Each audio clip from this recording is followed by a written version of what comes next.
Seja muito bem-vindo ao podcast Mulher de Verdade, um podcast voltado para mulheres cristãs amantes da Palavra de Deus. Eu sou a Carol Bellino. E eu sou a Esther Souza. E nós estamos aqui diante dessa mesa posta, então você já sabe qual é o nosso intuito. Se você está chegando agora, a gente põe essa mesa toda linda para que você resgate a mesa na sua casa, na sua família, que você se conecte com seu marido, com seus filhos, que você tenha esses momentos com as suas amigas, porque a gente gasta muito tempo conversando com as pessoas no celular e pouco tempo à mesa, conversando, conhecendo as pessoas, gastando esse tempo de qualidade. Então, não deixe de ter esses momentos com aquelas pessoas que você ama. E se você não segue a gente no Instagram, você precisa seguir a gente lá. Exatamente. Você que já nos acompanha aqui já sabe de cor, né? Mulherdeverdade.ipp. Mulherdeverdade.ipp. Segue a gente lá no Instagram e lembra da nossa regrinha dos 3 Cs. Curta, comenta e compartilha aqueles conteúdos que você sabe que abençoaram sua vida para que eles abençoem outras vidas também. E todos os episódios já estão disponíveis no Spotify. Então a gente tem os episódios disponíveis tanto no YouTube quanto no Spotify. Nós estamos ficando muito chiques, Tá demais. Né? Você viu? Daqui a pouco a gente, quem sabe, um dia a gente chega em outras plataformas para você que escuta. Ora por nós, para que Deus mande mais trabalhadoras para ajudar a gente aqui nessa seara. Exatamente.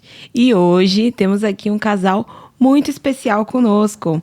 Eles que são casados há mais de 20 anos, são implantadores da Igreja Batista Nova Cidade e membros da Igreja Cristã Verdade da Cruz. Ela vocês já conhecem e hoje veio com o esposo, Abner e Daisy D. Bem-vindos! Muito obrigado, uma alegria muito grande para nós estarmos aqui novamente com vocês, né? Ele não estava aqui antes, mas estava escondidinho por aí. Mas para a gente é uma alegria muito grande poder voltar aqui e compartilhar algumas coisas da nossa vida com vocês. Obrigado, viu, pelo convite. E é bom estar do lado dela, né? A minha Ruth. Que fofos. Antes de começar qualquer bate-papo, aqui a Daisy já respondeu, então agora vai ser com você, tá? Bom, A gente vamos faz lá. uma pergunta para todos os nossos convidados. Se você não viu a resposta da Daisy, volta lá na Semana da Mulher, na primeira temporada, e assista. E a pergunta é, quem é Jesus para você? Mas você não vai perguntar para ela, não? Não, ela já respondeu. Ah, então tá Respondeu. gravado, né? Ah, então tá bom, tá bom. Jesus, para mim, fazendo um trocadilho com o livro que eu escrevi, é o meu supremo resgatador e o meu Senhor. Olha só. Legal, gostei. Muito bom, né? E hoje a gente vai falar um pouco a respeito dessa questão do Senhor, ser nosso consolo, ser nosso provedor, né?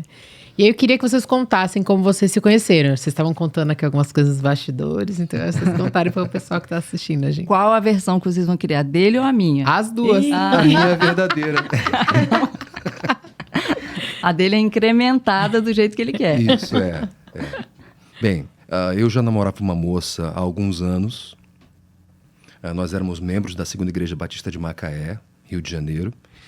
E esse namoro não foi à frente, nós terminamos. E depois de um tempo eu estava orando ao Senhor, pedindo que me mandasse a escolhida. E foi literalmente assim, sem floreio, né, sem ornamento. Eu estava na galeria ali do prédio da nossa igreja e eu estava orando ao Senhor, pedindo, Senhor, bem que o Senhor podia enviar a escolhida agora. E, gente, olha, a minha experiência, isso não é regra para ninguém, mas ela entrou naquele momento.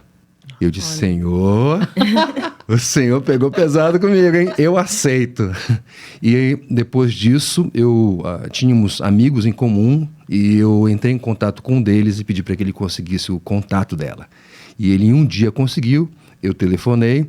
A mãe dela me atendeu, ficou impressionada com a voz. Isso já foi uma propaganda. Minha mãe, Daisy, ligou um rapaz com uma voz bonita pra você. Eu falei, mãe, rapaz com voz bonita. Pra mim, Só pode ser o Abner. era engano. Mentira, eu nem conhecia ele. Porque, na realidade, assim, a Segunda Igreja é uma igreja grande, né, média, né? E assim, eu sabia que ele era ele, porque ele dirigia louvor na igreja, ele trabalhava no louvor e tudo mais. E eu frequentava a igreja, estava lá, já tinha me convertido, não tinha me batizado ainda. Já era convertida há 5 anos, mas... Então, assim, eu sabia quem ele era, mas nós éramos de grupos de idade diferentes, porque eu sou 9 anos mais nova que ele. Então, eu estava num grupo de adolescentes e ele estava no grupo de jovens, né? Então, a gente acabava não tendo muito contato, assim. A gente foi ter contato mesmo. A primeira vez que nós trocamos alguma palavra foi, de fato, quando ele veio conversar comigo. Quando eu liguei para ela, não é? Isso é raridade hoje, você sabe, Não, né? eu sei. Mas tem um detalhe nessa história que ela não contou é que quando nós ainda não tínhamos nenhum contato, eu era jovem, ainda estava com aquela namorada a respeito de quem eu falei, e nós organizamos uma espécie de retiro de adolescentes, um acampamento de adolescentes, e a Deise participou. E eu era um dos equipantes, e eu lembro que no final daquele retiro, alguns adolescentes foram premiados, e ela foi. Para mim, ela foi premiada por ser a garota mais charmosa eu ganhei a faixa de pontualidade. Olha. Aí você vê, e aí fica a dica para as moças, gente. Pontualidade. Eu ganhei a faixa de pontualidade, ele me viu, aí ele vai falar o que ele pensou. E depois, quando ele orou, eu chegando no culto, cedo, antes do culto começar. É verdade. Então, ó, pontualidade na vida. Fica a dica, fica a dica. E foi engraçado porque tinha um corredor, e quando ela foi chamada, ela entrou desfilando, e eu virei para moça. Não, foi um desfile, né, andando nas nuvens. E aí eu virei para minha namorada de então e falei assim: nossa, que moça bonita, né? Mal sabia que anos depois ia se tornar minha esposa. Ó. Que história bonita. E como foi o chamado pastoral de vocês? A minha conversão foi em 1991. Vocês não eram projeto. Não tinha nem nascido ainda. Vocês não eram sequer projeto. Alguém que era nascido assim. E foi em agosto de 1991, e desde então eu já me envolvi profundamente com a vida da Segunda Igreja Batista de Macaé.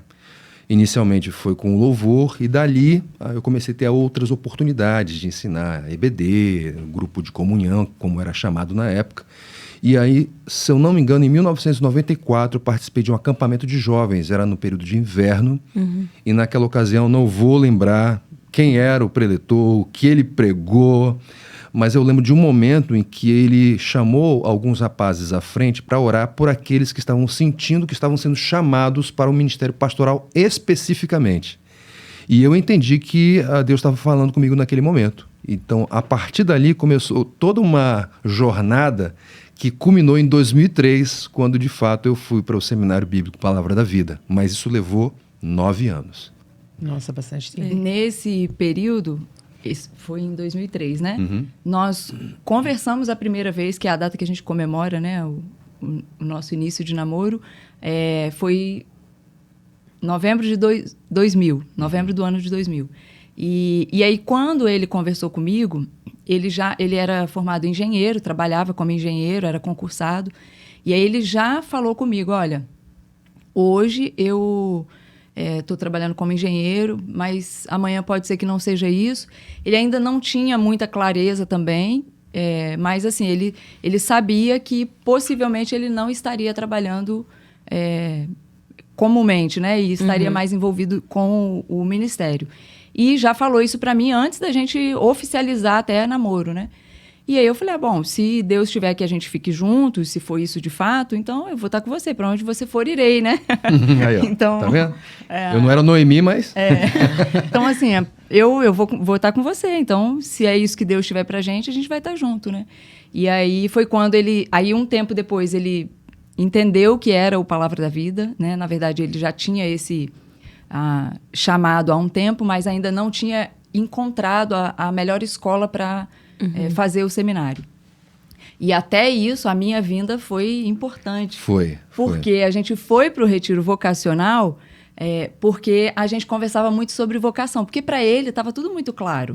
Então, ele já estava envolvido com os ministérios da igreja, já sabia bem como ele se identificava. E para mim ainda era muito nebuloso. Eu com 5 anos de convertida, tinha muita coisa que eu ainda não me conhecia de fato para saber quais são os meus dons, que áreas Deus quer me usar, né? Então, a gente conversava muito sobre isso.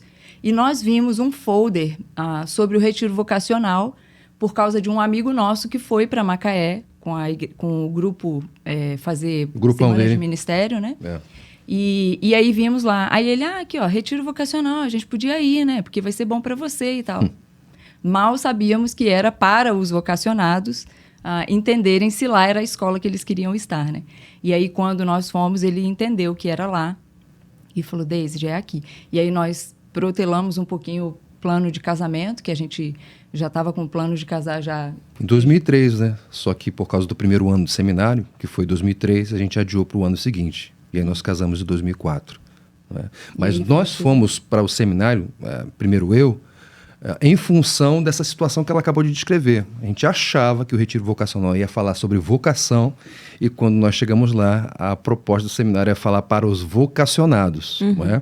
Eu não fui por minha causa, fui por causa dela, não é? Mas estava procurando há quase uma década um seminário para estudar. E naquela ocasião eu encontrei, Mas graças você a sabe Deus. que eu não fui no retiro vocacional, né? Eu só participei quando eu já estava lá. Ah, é? Se eu tivesse ido, eu acho que eu nunca teria ido pro seminário. Sério? Aham, porque eu tinha tarefinha.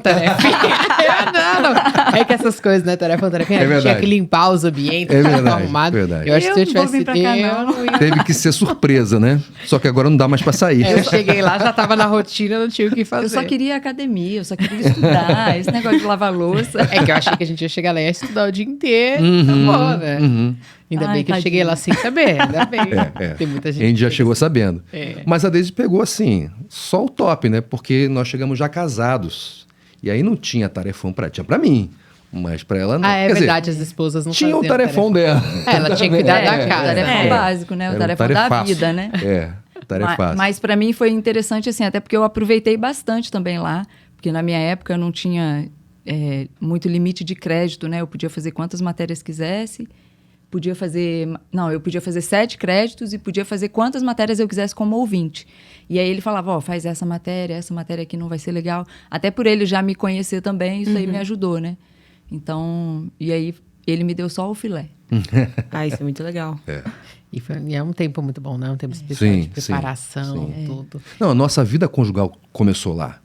Então, a gente recebeu um acompanhamento que muitos casais não têm. E recebemos, assim, orientação que muitos casais não têm. Isso foi fundamental, assim, para a nossa vida conjugal e a nossa caminhada juntos. Nossa, então quando eu conheci vocês eram super recém-casados. Super. A lua de mel foi praticamente lá. E eu nem sabia, né? Porque o tempo vai passando, a gente vai descobrindo as coisas. Sim. E aí o tempo foi passando e vocês com a questão de filhos, vocês sonhavam em ter família, como que é? E até legal falar, né, disso, de sonhar em ter família, né? Sim. Nós planejávamos, desde que namorávamos, já conversávamos sobre isso, né? Planejávamos aquele padrãozinho, né? 2 filhos, uma menina, um menino. Já tínhamos nomes em mente, já conversávamos sobre isso. Também já tínhamos falado, inclusive no namoro, sobre a questão de adoção. Talvez é uma possibilidade, porque nós temos na nossa família, né? Histórico de adoção. Então, assim, não é algo estranho para nós, né? Então, assim, nós tínhamos aqueles planos comuns, né? Que todo casal que casa tem. Então, nós desejávamos, sim, nos casar e termos filhos, né? Esse era um plano comum. E, na realidade, a gente tinha um plano de esperar 5 anos. Isso, mesmo com o seminário em vista, a ideia era casarmos, termos um tempo aí de 5 anos de casados e, a partir daí, começarmos a tentar engravidar. Então, essa era o nosso planejamento. Não é? Daí algumas coisas já começaram a mudar, porque quando eu fui para o seminário foi quando eu comecei a tomar anticoncepcional, por conta também daquelas coisas que são comuns, né? A gente casa, a gente vai na médica e a médica passa o remédio porque você tem um planejamento familiar, então para você já não engravidar, você vai tomar o anticoncepcional. E aí, só que eu descobri que eu tenho crises de enxaqueca com aura, e aí eu não poderia tomar o anticoncepcional. E descobri isso, inclusive, dentro do seminário, porque eu lembro que eu estava fazendo uma devocional e eu não conseguia ler o texto em voz alta. É muito doido, porque mexe com a fala, né? Mexe com a visão. Vale destacar que enxaqueca não é dor de cabeça de rico. Tem gente que pensa que é isso aí. que é a dor de cabeça de novela, né? Não, é um negócio trash. Então, assim, aí eu conversei com a Cindy, né, que era enfermeira e tinha experiência também nessa área de saúde. E aí ela falou, Deise, provavelmente tem relação com o seu anticoncepcional e você não vai poder mais tomar. Então, vá ao médico, vá ao neurologista. E, de fato, foi isso. E o neurologista falou, olha, você não pode tomar anticoncepcional mais. E, enfim, essa já era uma questão que a gente já conversava antes, né? Que era um negócio assim, a gente não tinha muita clareza, mas também a gente não foi atrás de investigar, então não era algo que a gente estava tão confortável sobre o uso do anticoncepcional. Mas aí você vai na médica, a médica fala, não, mas agora é menor a taxa hormonal. Aí meio que te tranquiliza, né? E aí você vai no fluxo, né? Então, mas aí como o médico falou, olha, você não pode tomar, então beleza, então vamos tentar outros meios e tudo bem, né? Isso foi em menos de um ano de casado, eu acho que eu tinha uns 6 meses no máximo de casado. E aí a gente já não usava mais o anticoncepcional. Então, já tínhamos uma facilidade maior, né? Então, de acontecer de termos um filho. Vale lembrar que eu não tomava anticoncepcional, era ela, tá? Que ela falou, a gente tomava, então fique claro que eu não tomava esse negócio. Brincadeira, gente. E aí, depois desse período, vocês descobriram que não poderiam ter filhos, foi isso? Na realidade, a gente começou a tentar, os 5 anos passaram, nós estávamos ainda em Paulinha, né? Sim. Que foi a nossa igreja de ministério, e um ano e meio depois, na verdade, meio ano depois da nossa formatura lá no seminário. E aí fomos para São Paulo, que foi o nosso primeiro ministério, quando eu fui ordenado, e já vim para cá, para São Paulo, né, ordenado, e trabalhei ali na Igreja Batista de Vila Mariana. E nós continuamos tentando, e aí, uma vez que o tempo já tinha passado e nada estava acontecendo, a gente decidiu, bem, vamos procurar alguma orientação médica nesse sentido para ver se tem algum problema, não é? Então, ambos, né, começaram a fazer os seus exames, porque a tendência é, vamos ver primeiro com ela, depois com ele. No nosso caso, ambos de uma vez. começaram a fazer os exames. Na realidade, como eu já faço você tem que ir todo ano, né? Fazer outra. E aí a médica normalmente perguntava, a gente está tentando, tem quanto tempo que vocês estão tentando? Aí ela começa a fazer alguma investigação, né? Eu fiz, assim, todos os exames que vocês imaginarem, eu fui virada do avesso, fiz todos eles. Então, inclusive alguns que às vezes as pessoas têm assim, né? Você vai para a internet procurar, né? Então tem um que se chama esterossalpingografia. Nossa. E aí, normalmente você vai pesquisar, você fala assim, nossa, o exame é horroroso, mas pela graça de Deus eu não senti absolutamente nada. Foi assim, um dos exames mais tranquilos de fazer. Então, se alguém estiver pesquisando, estiver com medo do exame, fique tranquila. Cuidado com o doutor Pode Google. ser diferente com você. Pode É. ser diferente com você, então fique em paz. Então, assim, e aí a minha médica me encaminhou, porque ela queria um exame específico, e ela falou, esse médico faz esse exame muito bem e eu quero que você passe com ele. E aí, esse médico pediu esse exame para mim, eu cheguei a fazer uma mini cirurgia, né, para retirada de pólipo, porque ele falou assim, olha, não é isso, mas vamos tirar todos os possíveis empecilhos do caminho, e também investigando o Abner. E esse médico, ele era especialista em reprodução assistida. Então, ele fez o exame, fez a cirurgia e pediu o Abner 3 exames de espermogramas.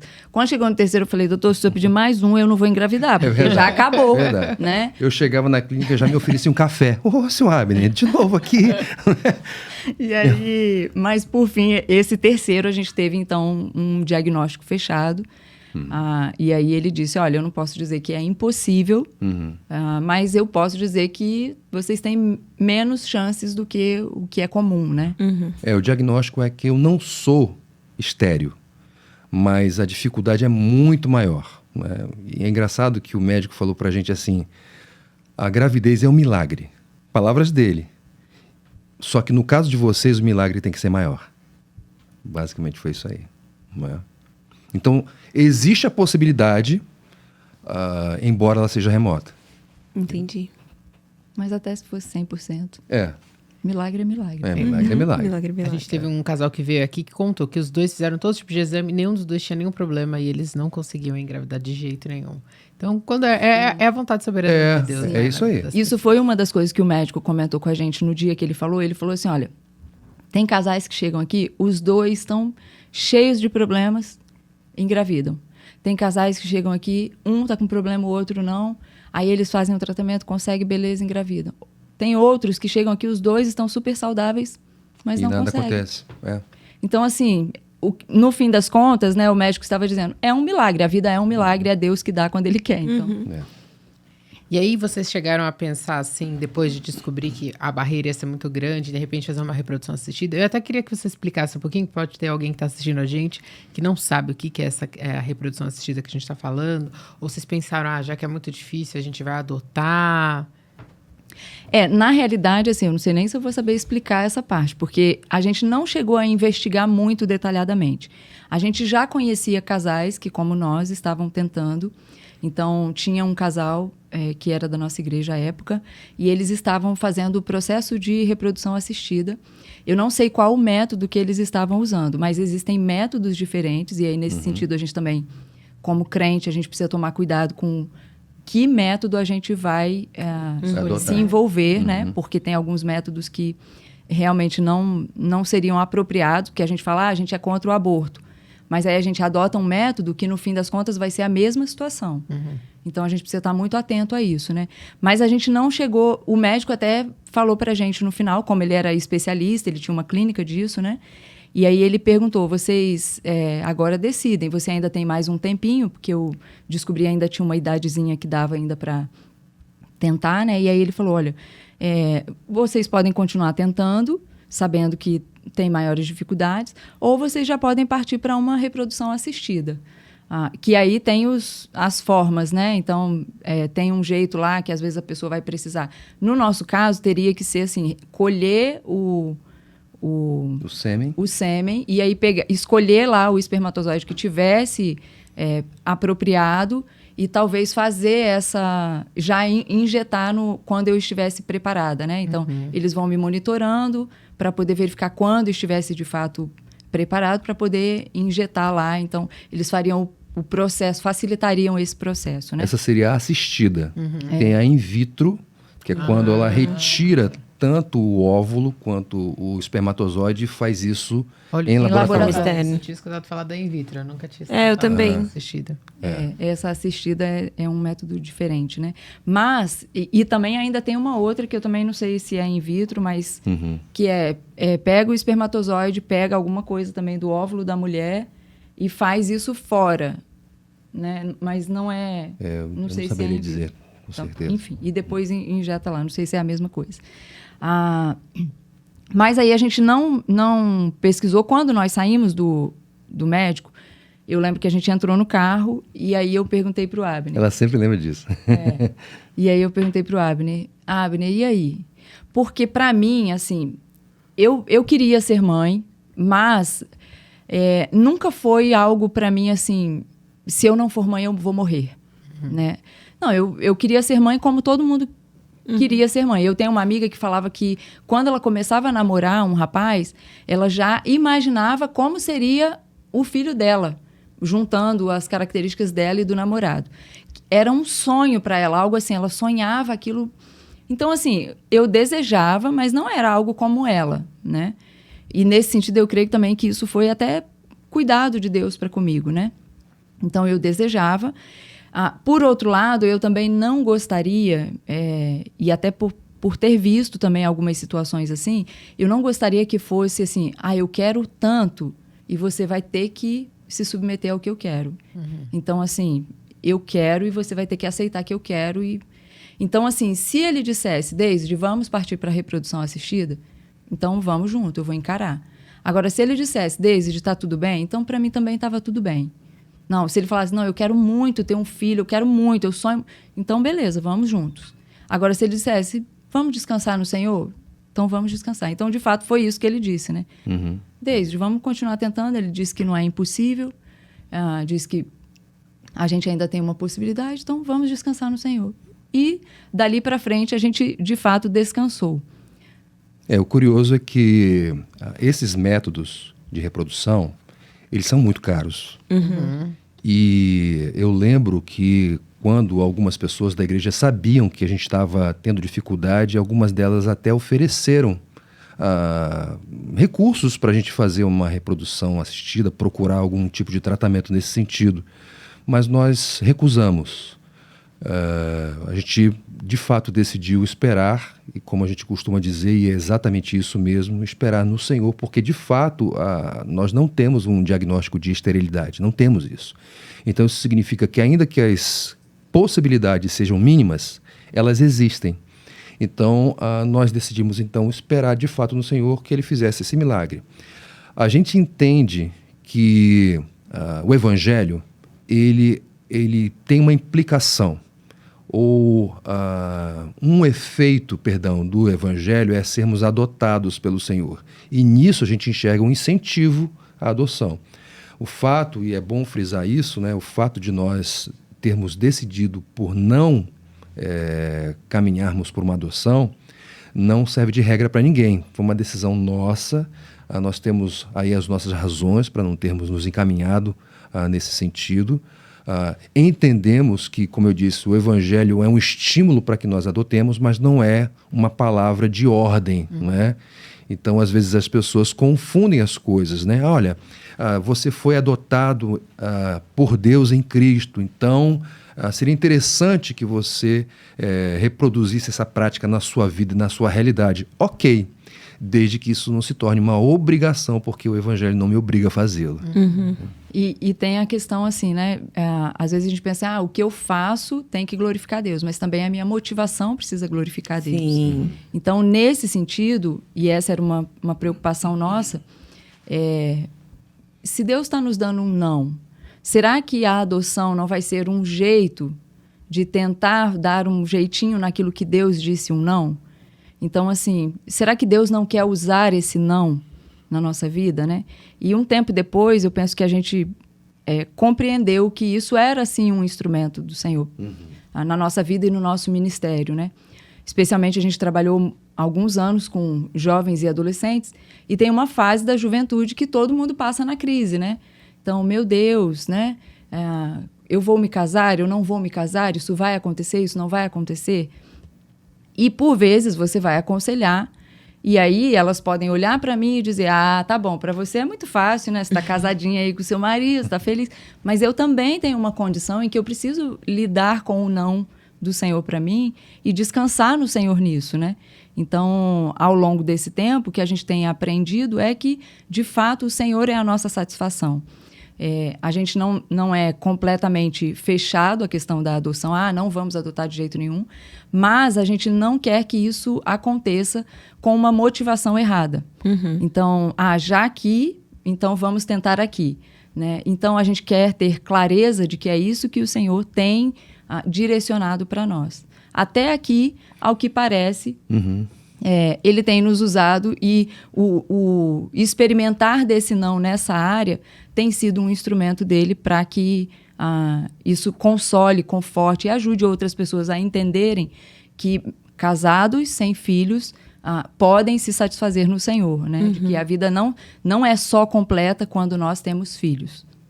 Assim como não é só completa quando temos marido, quando temos netos, quando temos, enfim, qualquer coisa que seja. A falta de certeza fez com que nós parássemos para refletir.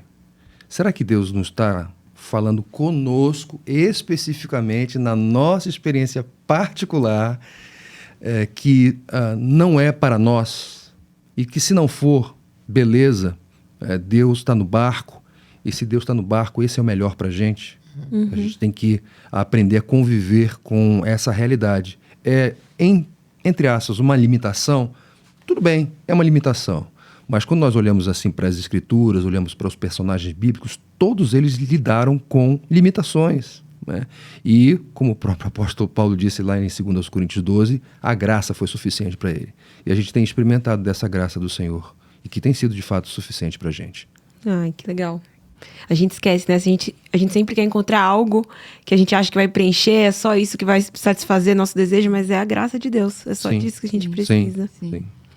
E como foi para vocês administrarem a pressão social que existe, né? Para vocês são casados, quando não têm filhos, por que não tentaram algo? Como é lidar com isso? Assim, na realidade, sendo muito franco com você, embora houvesse uma certa pressão, ela nunca nos atingiu. Porque as pessoas se aproximam da gente bem intencionadamente. Elas querem ver a gente feliz, né? E algumas delas acham que a felicidade no contexto do casamento é também ter filhos. O que não é necessariamente assim. Mas a gente não pode negar que as pessoas se aproximem da gente bem intencionadas. Só que é muita gente bem intencionada. E isso pode ser interpretado pelo casal como uma pressão. Nossa, a gente já não aguenta mais responder a mesma pergunta. No nosso caso, isso não aconteceu. Agora, eu penso que a gente não ter sentido essa pressão foi em função de nós não termos uma pressão interna. Porque eu acho que é essa pressão interna que acaba avolumando a pressão externa ou a pressão social. Porque a pessoa, por vezes, ela já tem um impulso interno que a faz, digamos assim, ficar incomodada, inquieta, desconfortável com o fato da demora, com o fato de não estar conseguindo e por não conseguir, talvez não seja a mulher que ela sempre quis ser.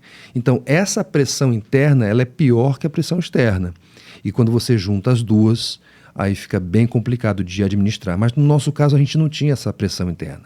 Eu costumo dizer que depois que a gente recebeu o diagnóstico, eu tive uma semana de tristeza, que não foi assim bem próximo ali do diagnóstico. Foi um tempo depois, alguma situação aconteceu, talvez eu tenha visto alguém passando de mãos dadas com o seu filho, com a sua filha, e eu fiquei olhando para aquilo e eu senti. Mas foi uma semana. Ninguém se aproximou de mim, ninguém perguntou quando nós vamos ter filhos e coisa do tipo. Foi uma cena que eu vi, aquilo mexeu comigo e durante uma semana eu fiquei entristecido. Mas depois disso, nunca mais. Pela graça de Deus também, a nossa família, porque às vezes acontece no próprio meio familiar, né? A nossa família sempre foi muito tranquila, assim, em relação a isso. Minha sogra sempre foi muito, assim, cuidadosa, né? Nesse sentido de não ficar perguntando. Tanto que eu que falei para ela mesma nunca perguntou, assim, né? Não ficava perguntando quando é que vão vir os filhos ou coisas do tipo. E nem os netos, né? E nem os netos. Quando virão meus netos, né? E assim, o meu pai, que uma vez perguntou, mas também não era nada assim. Aí eu tenho mais 3 irmãs e todas elas têm filhos, né? Então, mas eu acho que tem mais relação com essa questão mesmo interna, né? Porque muitas vezes as pessoas, elas acabam se ferindo ou se sentindo machucadas muito por causa daquilo que já está lá no coração. Então, eu lembro que eu falei num grupo de mulheres e aí uma moça fez uma pergunta e na pergunta dela ela também fez um comentário falando, porque as pessoas fazem isso para nos ferir. Não, ninguém faz isso para nos ferir. Ninguém vai falar com você quando é que você vai ter filhos na intenção de te ferir. E se eu acho que a pessoa está fazendo isso para me ferir, isso diz mais respeito a mim do que ao outro, porque eu estou fazendo uma leitura da motivação do outro. E eu não posso fazer isso, né? Então, obviamente que se algumas questões trazem desconfortos para nós, isso talvez seja um sinal para que eu identifique. Isso está me trazendo desconforto, talvez isso indique que tem alguma coisa fora do lugar no meu próprio coração, né? Então, eventualmente as pessoas podem fazer perguntas ou colocações que são naturais, gente, faz parte da vida. E isso a gente não percebe, mas a gente faz com as pessoas, né? Mas às vezes a gente está tão centrado em nós mesmas e naquilo que a gente quer tanto e talvez o Senhor está dizendo não para a gente e a gente acha que Ele tem obrigação de nos dar e isso gera na gente esse sentimento de que as pessoas estão me maltratando, me ferindo, mas ninguém faz uma pergunta desse tipo na intenção de ferir ou machucar o outro, né? Não vou dizer ninguém, porque eventualmente pode ter um ou outro aí que é mal mesmo, né? Tem uma história bíblica, né? Que uma ficou lá... Ana Penina, né? Isso, e ficou espezinhando a outra lá por conta dessa situação. Mas, assim, ali também, embora fosse uma pessoa com uma motivação má, por outro lado, também tinha outra que tinha um coração já ferido com aquilo, né? E colocava naquilo um alto valor que não deveria. Então, por isso até toda a situação do sofrimento que ela lidava com aquilo ali. Então, pra gente, pela graça de Deus, isso foi muito tranquilo. Tem uma situação muito parecida que não envolve gravidez, mas em certo sentido uma incubadora. Nós estamos plantando uma igreja. Nós estamos aí já há quase 4 anos nesse trabalho.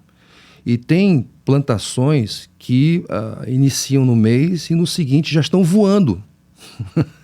E não é o caso da nossa plantação. E a nossa tendência, se a gente não tomar cuidado, é olhar para a plantação do outro, ver o sucesso do outro e começar a se sentir mal com isso, a lidar com inveja. E tudo isso é o quê? É uma pressão interna, com base naquilo que está acontecendo externamente. É interessante isso que vocês estão falando, porque enquanto vocês estavam contando a história de vocês, eu lembrei de uma outra mulher que ela veio aqui no podcast e ela teve alguns filhos, ela perdeu vários, né?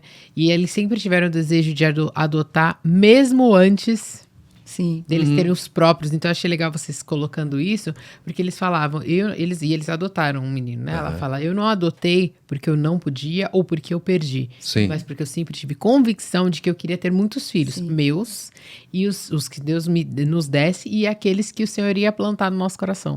Então, eu achei legal isso que vocês colocam, porque é muito da motivação mesmo do nosso coração, né?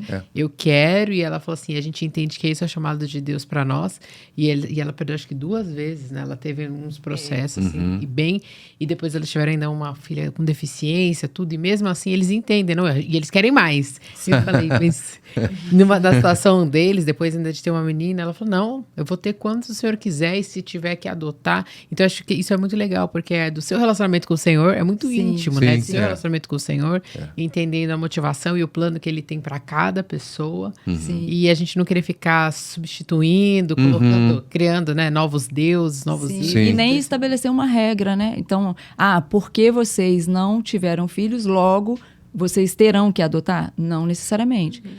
Porque vocês têm os filhos, vocês não irão adotar? Não necessariamente. Então, de fato, eu acho que a adoção é um chamado mesmo, né?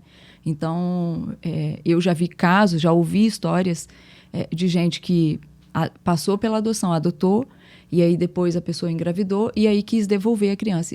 E isso é muito cruel, né? Então, você devolver a criança porque então você conseguiu o que você queria, a criança era só um objeto para você.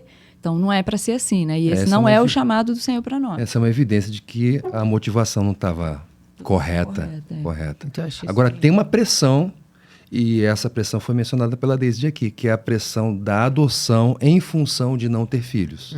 Essa pressão existe. E aí, se houver uma pressão interna, fora do lugar, o casal pode tender a se encaminhar para uma adoção sem necessariamente ter que fazer isso. E é muito importante isso, né? A gente pensar no que está motivando a gente todos os dias, a gente está sempre alinhado com o Senhor, com aquilo que Ele tem pra gente, porque senão a gente vai cedendo às pressões mesmo e vai ficando meio... Sim. O que a gente precisa ter sempre em mente é quem eu sou em Cristo, né? Então, eu preciso ter consciência da minha identidade, quem eu sou em Cristo.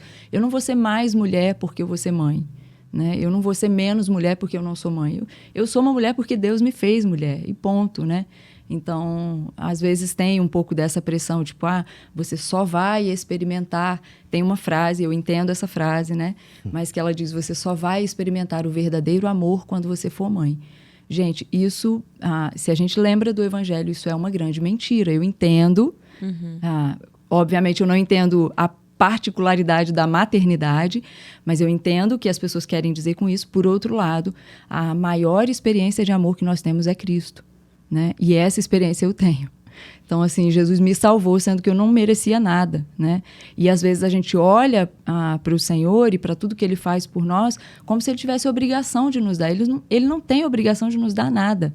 Então, assim, Ele já me deu uma vida abundante, né? Então, o que vem a mais, eu estou no lucro, né? Então, assim, eu não preciso exigir nada do Senhor, né? Eu já fui adotada por Ele, eu sou amada por Ele, e isso sim é a maior e melhor experiência de amor que eu posso ter. É verdade. É interessante que a Deise mencionou aqui que existe até uma máxima, né? De mulheres que dizem, olha, você só vai ser mulher mesmo quando você tiver filhos. Não é? E aí nós temos um problema com isso. Porque quando a gente olha para Gênesis 1, Deus chama mulher, né? Então, ela não tinha filhos naquele momento, correto? Então, nós temos um problema com essa máxima aí. A mesma coisa se refere ao homem. Quem foi o homem perfeito? Jesus. E ele não teve filhos. E nem família, né? Uma esposa. Sim, é claro. Talvez aí os teólogos de plantão venham para cima de mim dizendo, mas Jesus não teria filhos. Eu sei disso. Mas o fato é que Jesus, essa é uma realidade, ele não constituiu família. né? Não teve filhos. Então, se o homem perfeito é considerado o homem perfeito sem ter filhos, por que eu vou ser menos homem por não tê-los? E sabe que eu estava conversando com uma pessoa outro dia, ela falou assim, eu acho muito legal você solteira e não ter problema com isso e continuar guardando no Senhor. Aí eu falei para ela, mas às vezes as pessoas acham que eu não tenho lugar de fala, porque eu sou solteira, enfim. Eu falei para ela, eu creio que a Bíblia é suficiente, mas as pessoas não entendem. Aí ela me disse uma coisa que eu falei assim, agora eu vou usar sempre. Ela fala, então... você diga para essas pessoas que nem Jesus e nem Paulo têm lugar de fala. Porque nenhum dos dois teve família, não teve filhos. Sim. Então, não leia. Não leia o Novo Testamento, tá? Leia só o Antigo. Porque o Novo Testamento não vai dar para você ler, porque solteiros e pessoas que não têm família não têm lugar de fala. E eu nunca tinha parado para pensar nisso, né? E até quando os teólogos vêm, Paulo também é o mais lido, é o mais citado, é muito estudado, mas ele também nunca provou dessas coisas. Embora ele ensine os casais, Exatamente. ele ensine as famílias, ele ensine como os pais têm que cuidar dos filhos. E era um homem que não tinha uma família, né? Que não tinha. Então, para a gente ver como as coisas que o Senhor faz são muito doidas se a gente for pensar na normalidade da vida. Porque você não precisa ter tido experiência nenhuma para provar do Senhor e para ensinar do Senhor. Você precisa provar do Senhor e conhecer o Senhor. A gente já ouviu, né? Olha, vocês não têm filhos, né? Então, vocês não vão entender bem o que nós estamos vivendo na educação dos nossos filhos, na nossa realidade, na nossa rotina aqui. Quando vocês tiverem, vocês vão entender.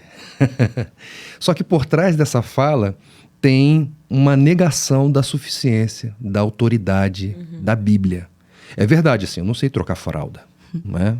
Eu não sei quantas vezes tem que balançar o bebê para fazê-lo dormir ou para fazê-lo arrotar, não sei, certo? Mas isso é uma particularidade. No que diz respeito à educação de filhos, a Bíblia continua sendo inspirada por Deus e não a experiência. Não é? A Bíblia não diz, olha, toda experiência é inspirada por Deus e, portanto, útil. Não, ela diz que toda escritura é inspirada por Deus e útil para o ensino, para a correção, para a repreensão, para a instrução na justiça. Então, é a Bíblia que tem a autoridade.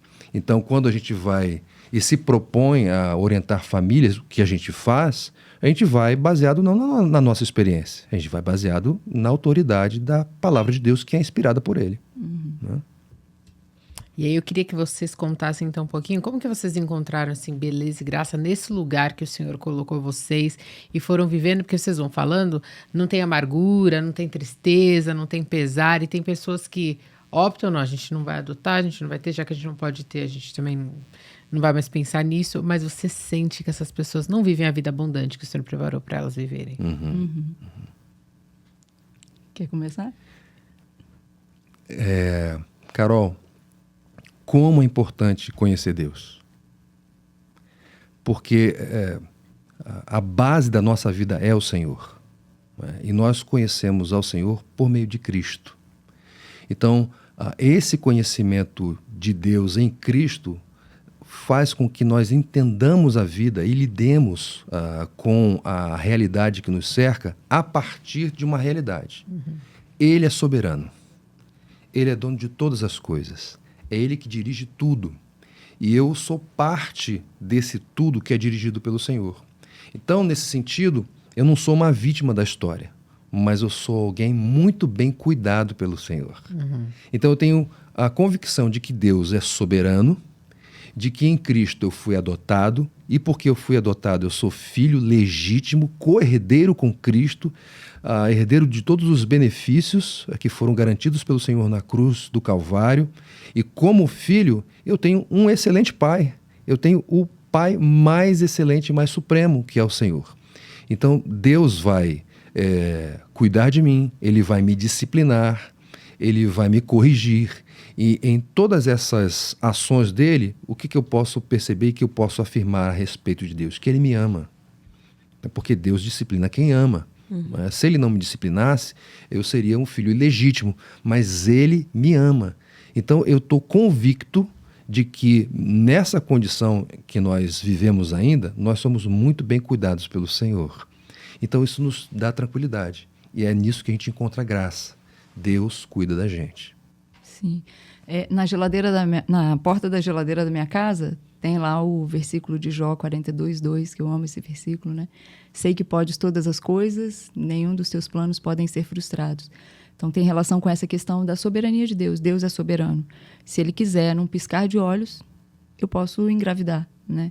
Então, Ele pode dar um filho, se Ele quiser. Mas eu acho que é lembrar, de fato, beleza nisso eu encontro diariamente, quando eu preciso lembrar, de fato, do Evangelho e de tudo aquilo que o Senhor já fez por mim. Ele não tem obrigação de me dar nada. Ele já me deu tudo e muito mais do que aquilo que eu merecia, né? Então, assim, eu já fui muito agraciada. Mas, às vezes, a gente esquece disso, né? Às vezes, a gente esquece que a gente já recebeu muito, que a gente já foi muito agraciada. E a gente acha que Deus tem obrigações para conosco. Não tem. Ele já me deu tudo de que eu necessitava, né? Então, eu encontro beleza nisso, em lembrar diariamente do Evangelho, em encontrar minha satisfação plena nele e não naquilo que essa vida me proporciona, que também são bênçãos dele, né? E filhos são bênçãos, são presentes do Senhor, mas aprove a ele não me dá. E tudo bem, porque ele é o meu Deus, o meu Pai, e ele me ama. Então, há um tempo atrás, eu escrevi para uma igreja, né, para um grupo de mulheres de uma igreja, e eu comentava lá que às vezes a gente ouve da mãe, né? Mãe, mas está todo mundo fazendo, mas está todo mundo tendo. Mas você não é todo mundo. E aí, nisso, eu encontro beleza no fato de que eu não sou todo mundo. E o Senhor está olhando para mim de um modo diferente.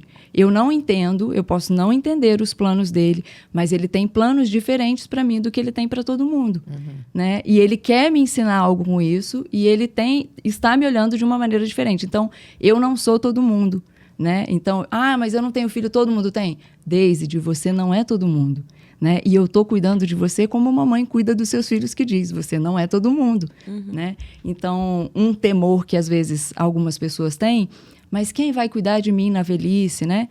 Tem um versículo que fala que até quando você estiver com os seus cabelos brancos, eu cuidarei de você.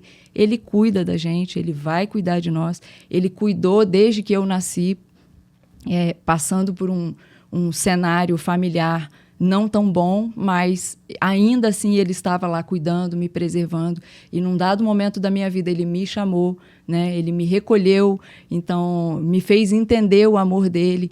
Então, assim, ao longo da minha vida, quando eu olho para trás, eu já tenho visto o cuidado de Deus. Então não tem por que eu pensar como vai ser o dia de amanhã. Ele já tem cuidado de mim ao longo desses 43 anos. 43?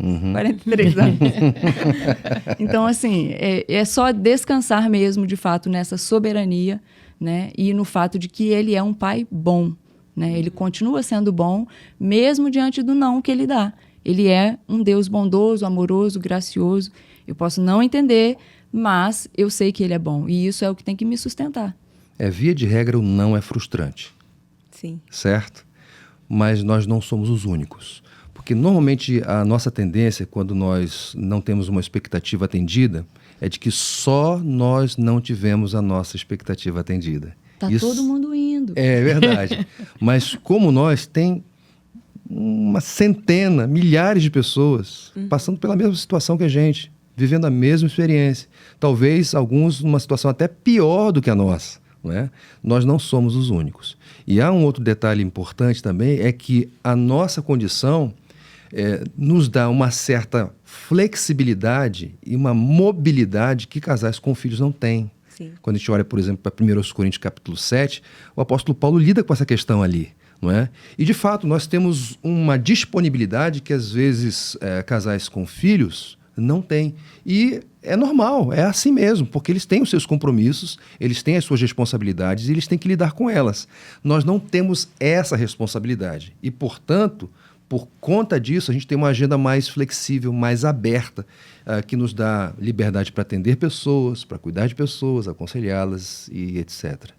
Para ajudá-los com as crianças também. Para ajudá-los com suas famílias também, é verdade. Eu achei muito legal que você falou várias vezes, né, que Deus não tem obrigação nenhuma de dar coisas pra gente, né? E por muitas vezes hoje a gente cai nesse engano de, mas eu mereço isso, eu mereço aquilo. Mas na verdade o que nós merecemos mesmo é a condenação eterna. Sim. É verdade. E especialmente a gente que está no ministério, às vezes a gente pode tender a pensar, mas eu estou servindo ao Senhor, eu estou fazendo tudo, eu estou envolvida, eu dei a minha vida para o Senhor, né? Então é quase, embora a gente não afirme isso, mas internamente é quase que uma barganha com Deus. Poxa, Senhor, eu dei tudo para o Senhor não vai me dar um filho? Né? Só umzinho. Basta um piscar de olhos aí, o Senhor pode me dar, o Senhor não vai me dar? Exatamente. E a gente não merece nada disso, mas mesmo assim ele dá mais que o suficiente. Sim, ele dá a graça dele. É verdade. E dá muito mais do que nós merecemos e precisamos até, né? Sim. E além disso, a gente também tem o privilégio, né? E aí também a gente precisa lembrar do Evangelho, né? De outros textos que falam lá que a gente ganha pai, mãe, filhos, né? Muito mais. E quando a gente entra para a família de Cristo, de fato, a gente experimenta isso. Sim. Então, assim, eu não tenho filhos, mas eu tenho o privilégio, a oportunidade de caminhar com outras mães. Aí eu sei que talvez algumas pessoas, mas às vezes você não tem filhos, você não pode aconselhar. Mas eu aconselho na medida em que eu posso, com a palavra de Deus, né? Então, eu dou a instrução. Cabe à pessoa absorver aquilo ou não, né? Eu tenho uma irmã que ela, inclusive, colocou a guarda do filho dela, no caso de acontecer alguma coisa, para nós, né? E ela costuma dizer, Deise, você é a pessoa que mais me ajuda na criação dos meus filhos. E eu não tenho filhos, né? Mas porque isso é graça de Deus e porque não sou eu, é a palavra de Deus que ajuda ela. Eu sou só o instrumento que fala para ela o que está lá, né? A gente conhece um pai que sabe como é ser pai. A gente conhece alguém que criou o ser humano e o conhece como ninguém. Então a gente recorre a ele. Então a gente vai direto no fabricante. Exato. Tem lugar melhor para ir? Exatamente. Não tem. A gente vai no fabricante e ele tem lá digamos assim, o seu manual e a gente segue o manual do Senhor. Queria até aproveitar, se você quiser falar um pouco do seu livro, que você falou sim. até que em alguns momentos você fala um pouco disso aí. Sim, eu escrevi um livro chamado Em Boas Mãos, que foi publicado pela editora Peregrino, não é? Na realidade, esse livro aqui, ele é resultado de uma série de mensagens que eu preguei ainda no contexto da Segunda Igreja Batista de Macaé, expondo o livro de Ruth. Então, curiosamente, eu não tenho o costume de anotar todas as minhas mensagens, mas esta foi uma exceção. E aí, dada a repercussão da série, então eu decidi, em algum momento, buscar uma editora que decidisse, que se propusesse a publicá-lo, e a Peregrino fez. Não é um comentário exegético. Quem se interessar pelo livro não vai encontrar esse tipo de abordagem. O que vai encontrar aqui é uma exposição devocional do livro. Que legal. Então ele vai ser extremamente aplicativo. E eu não estou dizendo isso porque eu escrevi. De fato, o feedback do pessoal que já leu o livro e ficou muito satisfeito com... Ajuda ele. Ó a minha Ruth aí. O pessoal ficou muito impressionado justamente com esse detalhe, né? De fato, é um livro muito aplicativo e em cada capítulo dele você poderá ter a oportunidade de ser exposto ao Evangelho. Porque o livro de Ruth ele não está solto na história, mas ele faz parte da história, da grande história da Bíblia, a história da redenção, que é o Evangelho.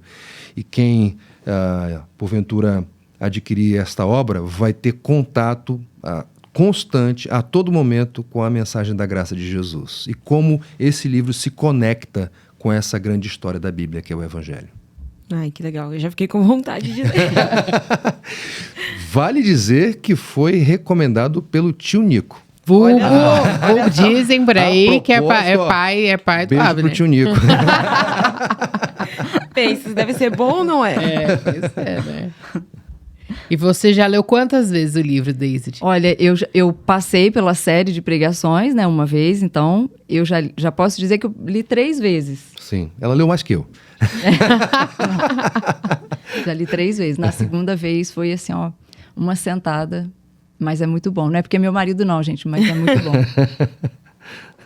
É bem isso, né? Quando o Senhor traz algo para nós que a gente pode compartilhar com as outras pessoas Sim, e ajudar as pessoas no processo. Né? Hoje a gente tem uma diversidade de oportunidades e de conteúdos bons. Uhum. Não sei se você lembra, mas na época que a gente estava no seminário quase não tinha É verdade. livro pra gente ler sobre nenhum assunto. Quando tinha era em outro idioma, era... Faz pouco tempo, né? Internet de coisa- escada. Coisa de quase 20 anos. Agora ele tá me entregando. Não. No Ao meu vivo. caso, eu tô falando da minha experiência. Então ele tá querendo dizer que eu tenho só quase 30. Quase 30. Só quase. Eu lembrei daquele filme De Repente 30, né? Mas é muito bom. E eu queria que vocês dessem uma palavra para quem está assistindo a gente aqui, que está lidando com o não de Deus em alguma área, em algum momento, e está precisando de um encorajamento, esperança. Sei que vocês já falaram, mas agora eu queria que vocês falassem diretamente para essas pessoas. Tá bom. A primeira coisa que eu falaria para essa pessoa é: a sua identidade não está em ter filhos. A sua identidade está em Jesus. Então, se relacione com Jesus, aprenda mais dele, se deleite nele e você vai encontrar satisfação em Cristo. Uma outra palavra que eu daria, um conselho é: viva a realidade da igreja. A igreja é fundamental nesse sentido, porque a Deise, inclusive, fez referência a isso agora há pouco, que vocês devem se lembrar daquele episódio do jovem rico, não é? O jovem se foi e daqui a pouco o Senhor Jesus dá uma palavra para os seus discípulos, eles ficam imediatamente assim escandalizados e num dado momento eles falam: Senhor, nós, por tua causa, nós largamos tudo. E aí o Senhor Jesus disse, ali em Marcos capítulo 10, que aqueles que largaram tudo por Jesus ganhariam 100 vezes mais mães, pais, irmãos, irmãs e etc. Na igreja, por causa de Jesus, nós temos os filhos que nós não tivemos biologicamente falando. E temos muitos filhos. Gente que nos trata como pais de verdade, como pai e mãe. E nós temos o privilégio de contribuirmos com o crescimento desse pessoal. Agora, nós não experimentaríamos isso se nós não fizéssemos parte, não nos envolvêssemos, não estivéssemos comprometidos com uma igreja local. A igreja local é um projeto de Deus, Deus quer que nós estejamos comprometidos com ela, e nessa igreja, na igreja dele, nós temos o privilégio de ter aquilo que nós não temos, biologicamente falando. Então, viva a igreja, se comprometa com ela e desfrute desses recursos que o Senhor fornece por meio dela. Bom, eu diria que se você já experimentou do Evangelho de Cristo na sua vida, então você precisa lembrar que Deus já nos deu tudo de que a gente necessita para viver uma vida piedosa, né? Então, Ele é suficiente. Então, assim, se talvez você está lutando aí com algum não do Senhor na sua vida, né? Lembra do Evangelho e lembra do quanto você já foi agraciada. Às vezes a gente fica concentrada no que nós não temos, mas nos esquecemos de ver o quanto nós já recebemos. Então, assim, olha para o quanto o Senhor já te deu, já te abençoou.